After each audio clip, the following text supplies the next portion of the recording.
club. Hopefully they will be better. So, I'm good. Very tired. 20 minutes.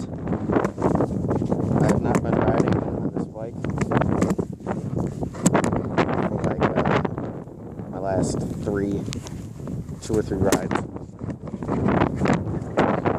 There we go.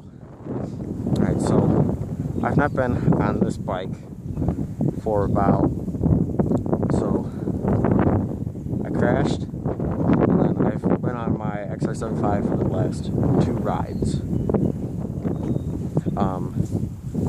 So this is probably the first ride in a couple weeks maybe. So, and plus it's muddy, so there ain't gonna be nothing crazy this time. So, sorry if you're disappointed. Probably didn't even know I had this bike. It's a CR125 2001.